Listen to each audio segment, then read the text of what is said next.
बिस्मिल्लाहिर्रहमानिर्रहीम। अस्सलाम वालेकुम दोस्तों। एक आलम दीन की गैर अखलाकी वीडियो मंजर आम पर आने के बाद दीनी दरसगाहों और इनसे जुड़े उलमा और उस्ताज़ा की तरफ एक बार फिर उंगलियां उठ रही हैं। बहरहाल मामला तशवीशनाक है, क्योंकि दरसगाह दीनी हो या दुनियावी, यहाँ नौजवान नस्लें इल्मी प्यास बुझाती हैं और किसी भी मदरसा या यूनिवर्सिटी का माहौल और उस्ताज़ा इल्मी और अखलाकी हवाले से इस काबिल होने चाहिए कि आने वाली नस्लों को ऐसा बना दें कि जहां वो कामयाब इंसान बने, वहीं इनमें ये काबिलियत हो कि वो किसी भी किस्म के हालात का सामना कर सकें और अपने मज़हब, मुल्क, माशरा और वालिदैन के लिए बाइसे फ़ख्र हों। इस बात से इनकार किसी भी सूरत मुमकिन नहीं कि माँ की गोद के बाद दरसगाहें ही किरदार साजी करती हैं, और इसके लिए ये ज़रूरी है कि दरसगाहें भी एक माँ की तरह बच्चों से सलूक करें। मुझे ये कहने में ज़रा भी आर नहीं कि मैं एक मुसलमान हूँ और कुरान पाक से बढ़कर दुनिया में कोई बड़ा इल्म नहीं। इस एतबार से जहाँ इस इल्म को अगली नस्लों में मुंतकिल किया जाता है, वहाँ जगह भी इसी लिहाज से काबिल एहतराम और मुक़द्दस हैं। कुरान और हदीस ऐसे इल्म हैं जिनमें आपको दुनियावी और दीनी दोनों की रहनुमाई मिलती है, मगर अफसोस का मकाम यह है कि हम में से अक्सर कुरान पाक, हदीस, मस्जिद, मदरसा और इनसे जुड़े आइमा, पेश इमाम और उस्ताज़ा और बाअमल उलमा से दूर होते जा रहे हैं। एक सोची समझी साजिश के तहत इस्लाम, दाढ़ी, मस्जिद, मदरसा को दहशत गर्दी से जोड़ दिया गया। आलमी मीडिया में जब भी दहशत गर्दी की बात होती है तो वीडियो तस्वीर में मस्जिद, मदरसा, उलमा, दाढ़ी और मुसलमानों के हुलिये दिखाए जाते हैं। जहाद का लफ्ज़ अब तो मुसलमान भी बोलते हुए डरने लगे हैं। इस सारे मामले में इन सब चीज़ों की अहमियत से बिल्कुल इनकार मुमकिन नहीं, बल्कि एक मुसलमान का ओढ़ना बिछोना ही यही सब कुछ है। मगर मस्जिद, मदरसा और दीन से जुड़े अफराद, उस्ताज़ा को भी जिम्मेदारी का सबूत देने की ज़रूरत है।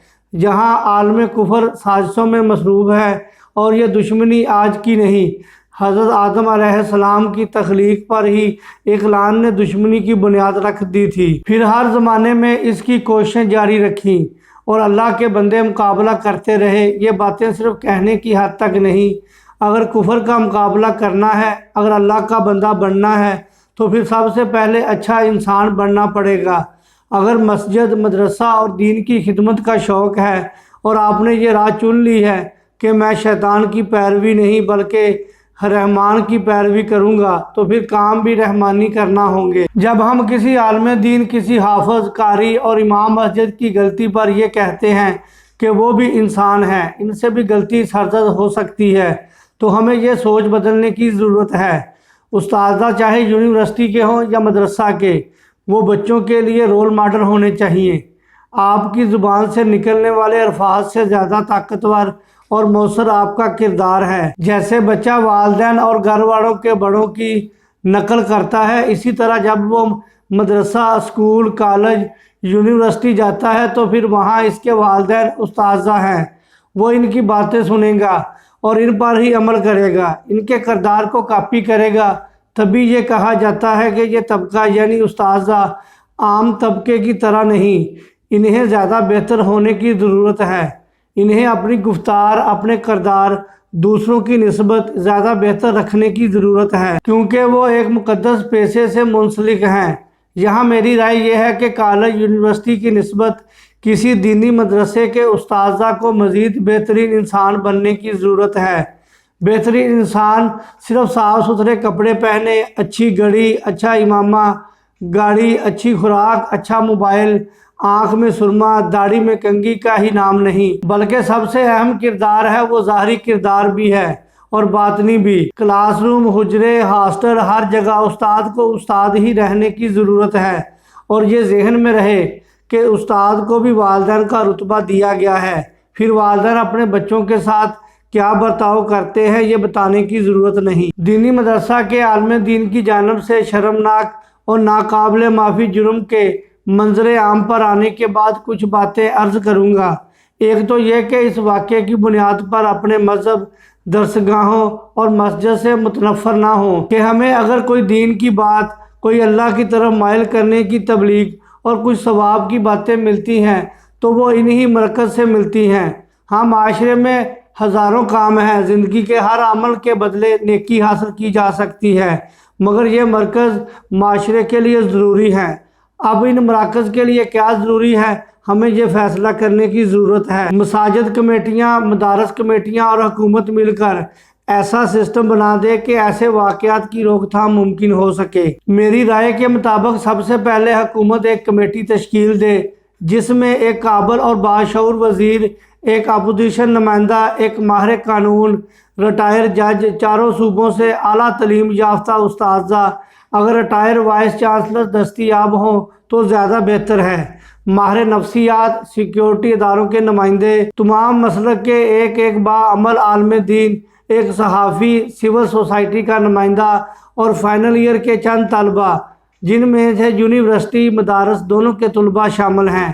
یہ کمیٹی چند اہم اور مشکل فیصلے کرے۔ سب سے پہلا کام مدارس کے نصاب میں تبدیلی کر کے اس میں جدید علوم شامل کیے جائیں اور نصاب کو اس طرز پر تیار کیا جائے کہ ان مدارس کا یونیورسٹی کے ساتھ الحاق کر دیا جائے۔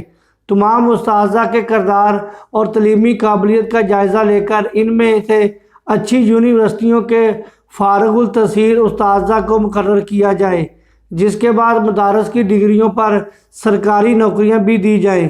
اس تبدیلی کے بعد مدارس کو یونیورسٹی طرز پر چلایا جائے۔ دوسرے نمبر پر کلاس رومز، ہاسٹل اور اساتذہ کی رہائش گاہیں الگ کر دی جائیں۔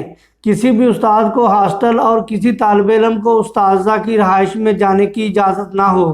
استاد اور طالب علم کی ملاقات سب طلبہ کے سامنے ہی کلاس روم میں ہو۔ مقامی طلبہ کو ہاسٹل کی سہولت نہ دی جائے، جبکہ دوسرے شہروں کے بچوں کو یہ سہولت دی جا سکتی ہے۔ اس کے علاوہ ہر شہر کے مدرسے کو CCTV کیمروں کی مدد سے کنٹرول روم سے منسلک کیا جائے اور کلاسز اور دیگر حصوں کی مانیٹرنگ کی جائے۔ اس سسٹم کے تحت طلباء کو کسی بھی پریشانی کی صورت میں انتظامیہ کو فوری شکایت کی آن لائن سہولت فراہم کی جائے اور امدادی ٹیم فوری رسپانس کر کے متعلقہ طالب علم کو اس مشکل سے بچا کر ذمہ داروں کے خلاف کارروائی کرے۔ اس طرح بچوں کو دی جانے والی خوراک کو ماہرین غذا کی مدد سے تبدیل کیا جائے اور مینیو میں اس طرح کی خوراک شامل کی جائے جس میں ان کی صحت کو مخلوط خاطر رکھا جائے۔ چنے اور دیگر گرم خوراکوں کی مقدار انتہائی کم کر دی جائے۔ حکومت اور مدارس انتظامیہ ان آراء پر سنجیدگی سے غور کریں تو ان مدارس کو بہترین علمی درسگاہ میں تبدیل کر کے ان کی ساکھ بچائی جا سکتی ہے۔ بصورت دیگر ایسے واقعات ہوتے رہیں گے اور رہی سہی ساکھ بھی ختم ہو جائے گی۔ نتیجتاً ہماری اگلی نسلیں مدارس کے نام سے ہی ڈرنا شروع ہو جائیں گی۔ دوستو، آج کی ویڈیو یہیں تک تھی، مجھے اجازت دیں، اپنا خیال رکھیں، اللہ حافظ، السلام علیکم ورحمۃ اللہ وبرکاتہ۔